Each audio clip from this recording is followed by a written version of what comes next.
माझं लग्न होऊन 5 वर्ष झाली होती. मला 2 मुली होत्या. आमचं एकत्र कुटुंब होतं. माझा नवराही चांगल्या कंपनीत नोकरीला होता. तो त्याच्या आईवडिलांचा एकुलता एक मुलगा होता.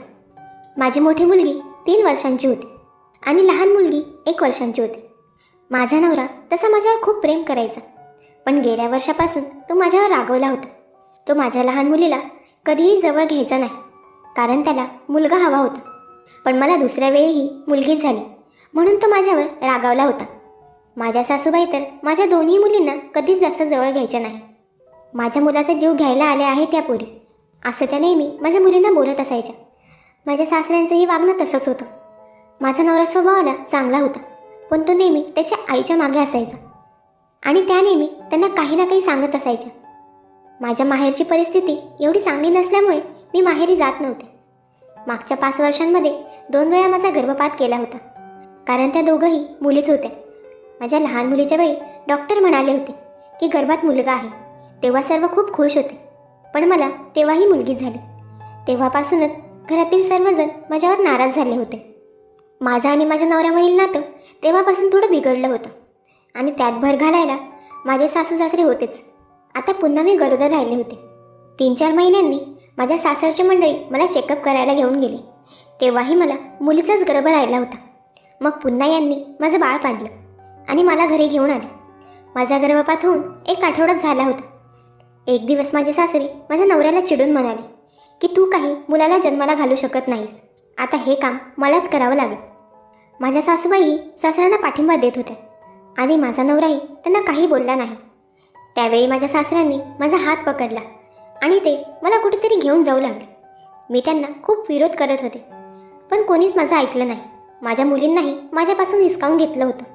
त्या दिवशी माझे सासरे मला एका अंधाऱ्या खोलीत घेऊन आले. ती नेमकी कोणाची खोली होती कोणास ठाऊक. माझे सासरे मला त्या खोलीत ढकलून निघून गेले. मी जीवाच्या आकांताने ओरडून ओरडून त्यांना विनवण्या करत होते, पण त्यांनी माझ्याकडे बघितलं नाही. मी त्या खोलीच्या एका कोपऱ्यात जाऊन बसले. थोड्या वेळाने तिथे काही बायका आल्या. त्या मला आत कुठेतरी घेऊन गेल्या. त्यांनी मला नवी कोरी लाल रंगाची साडी नेसली आणि मला त्या दुसऱ्या खोलीत घेऊन गेल्या. त्या दुसऱ्या खोलीत साधूबाबाच्या वेशात एक माणूस हवनासमोर बसला होता. तो त्या हवनामध्ये काहीतरी वस्तू टाकत होता आणि वेगवेगळी मंत्र म्हणत होता. मला त्या जादूटोणासारख्या गोष्टींवर अजिबात विश्वास नव्हता. मी खूप विरोध करत होते, पण माझ्याजवळ माझी हाक ऐकणारं कोणीही नव्हतं. त्या बायकांनी मला जबरदस्तीने त्या बाबांसमोर बसवलं. त्यानंतर माझे सकाळीच डोळे उघडले. मला कधी आणि कशी झोप लागली आणि माझ्यासोबत रात्री काय घडले याची मला काहीच कल्पना नव्हती. गेले 2-3 दिवस माझ्यासोबत हेच चाललं होतं. मला माझ्या मुलींची खूप आठवण यायची. 2-3 दिवसांपासून मी त्यांनाही पाहिलं नव्हतं. काही दिवसांनी माझी सासू आणि नवरा माझ्या मुलींना घेऊन तिकडे आले. माझ्या नवऱ्याला पाहून मला खूप आश्चर्य वाटले, कारण चक्क माझा नवरा माझ्या मुलींना खेळवत होता. त्यांचे तो लाड पुरवत होता आणि हे मी खूप वर्षांनी पाहत होते. माझ्या सासूबाई माझ्यासोबत गोड गोड बोलत होत्या. त्याही माझ्या मुलींचे लाड पुरवताना दिसत होत्या. त्यांची त्या काळजी घेत होत्या. माझ्या सासूबाई मला म्हणाल्या, बेटा तू मुलींची काही काळजी करू नकोस, त्यांचा मी नीट सांभाळ करते. तू तुझ्या उपचारांवर लक्ष दे आणि लवकर आम्हाला नातवाचं तोंड दाखव. हे खूप प्रख्यात बाबा आहेत. त्यांनी भरपूर बायकांचे इलाज केले आहे. ज्या बायकांना 10-10 वर्ष मुलं होत नव्हती, त्यांनाही या बाबांच्या उपचाराने पहिलाच मुलगा झाला आहे. तूही यावेळेस नक्कीच मुलाला जन्म देशील. मुलींची काळजी करू नकोस. तू तुझ्या उपचारांवर नीट लक्ष दे. लग्नानंतर पहिल्यांदा माझ्या सासूबाई माझ्याशी एवढ्या व्यवस्थित बोलल्या होत्या. माझा नवराही माझ्यासोबत खूप वेळ बोलला. खूप दिवसांनी तोही माझ्याशी एवढ्या प्रेमाने बोलत होता. माझी काळजीही तो घेत होता. त्या क्षणी मी माझं सारं दुःख विसरून गेले होते.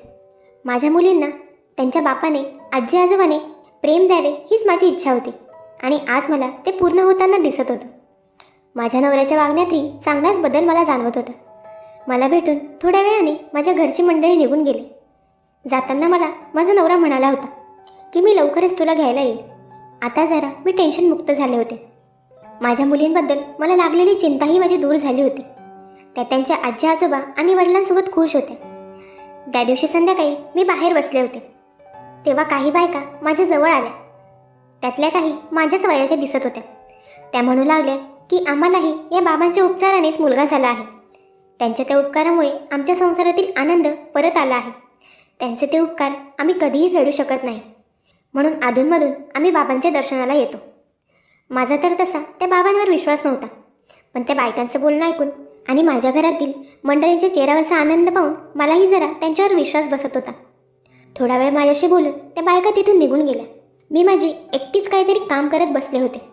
तेव्हा अचानकच मला चक्कर आली आणि मी थोडा वेळ बेशुद्ध अवस्थेत पडून होते.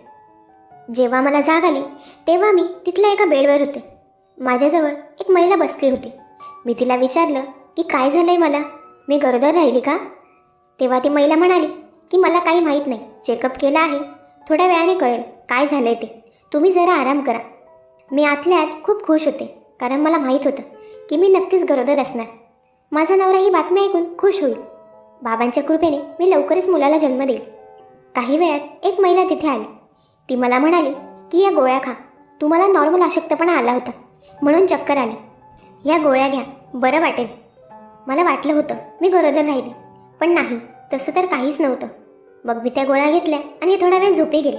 रात्री पुन्हा मला त्या बाबांसमोर बसवलं गेलं. नेहमीसारखे बाबांनी काही मंत्र बोलायला सुरुवात केली आणि त्यानंतर त्यांनी मला प्रसाद खायला दिला. मग मला कधी झोप आली मला कळलंच नाही. मी दुसऱ्या दिवशीच उठले. आता मला त्या जागी येऊन 8-10 दिवस झाले होते. खूप दिवस झालेत माझ्या सासरची मंडळी मला भेटायला आली नव्हती. असंच एक दिवस मी तिथल्या गार्डनमधील झाडांना पाणी घालत होते. अचानक माझी नजर एका महिलेवर पडली. ती महिला मला आक्रोश करताना दिसत होती, पण ती नेमकी काय बोलत होती हे मला ऐकायला येत नव्हतं, कारण ती माझ्यापासून बऱ्याच अंतरावर होती. मी तिथल्या काही अनुयायींना विचारलं तर ते म्हणाले की ती महिला थोडी वेडसर आहे, ती रोज इथे येऊन पैसे मागते, नाही दिलेत तर ती असा आक्रोश करते. हे ऐकून मग मीही तिच्याकडे दुर्लक्ष केले. माझी तब्येत मला काही ठीक वाटायची नाही. मला सारखी चक्कर यायची.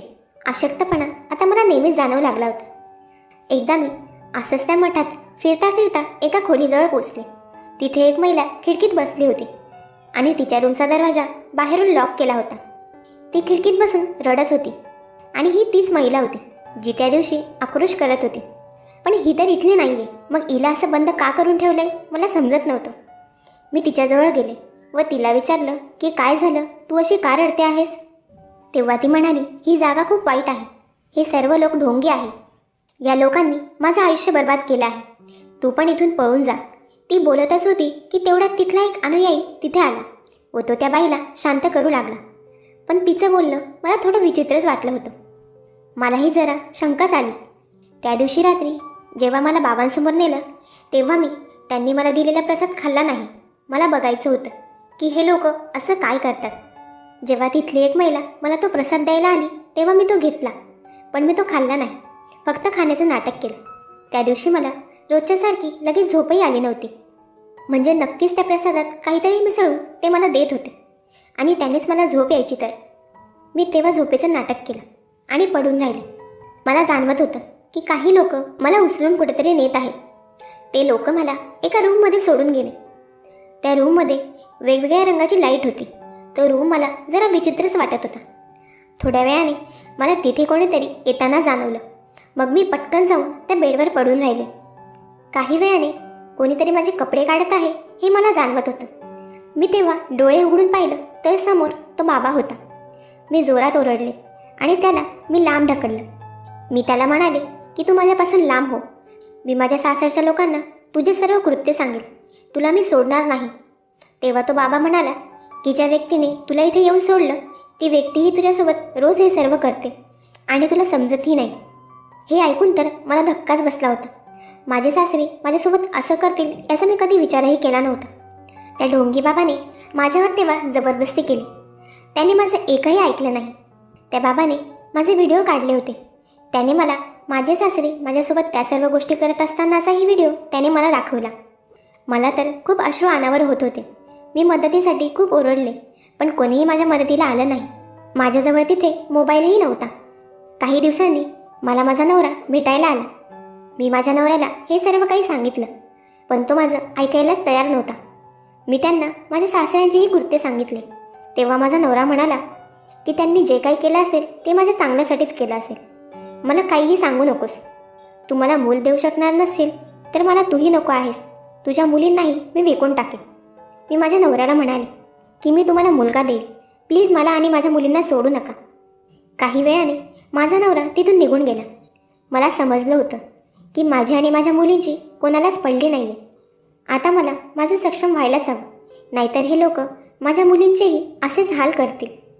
माझा नवरा मला भेटायला आला होता तेव्हा लपून मी त्याचा मोबाईल काढून घेतला होता आणि त्यानंतर मी एका कोपऱ्यात जाऊन लपून पोलिसांना फोन केला आणि त्यांना मी ही सर्व हकीकत सांगितली. थोड्या वेळातच पोलीस तिथे आले. त्यांनी त्या बाबाला आणि त्याच्या अनुयायींना अटक केलं. माझ्या सासरच्या लोकांचीही मी कंप्लेंट केली. जवळजवळ महिनाभर या सर्व गोष्टी माझ्यासोबत झाल्या होत्या. माझ्या नवऱ्यालाही सर्व माहीत होतं, पण त्यानेही माझी कधी काळजी केली नव्हती. मी माझा संसार वाचवण्यासाठी सर्व काही केलं, पण त्या लोकांनी कधीच माझा विचार केला नव्हता. आता मी माझ्या मुलींना घेऊन माझी एकटी राहते. मी जॉब करून माझं आणि माझ्या मुलींचं पालनपोषण करते. अशा कुठल्याही ढोंगी बाबाकडून कधीच मूल होत नसतं. ते फक्त आपली फसवणूक करत असतात आणि अशा लोकांना जर आपल्याच परिवारातील सदस्यांची साथ असेल तर त्यांना या गोष्टी करायला अजून मोकळीक मिळते.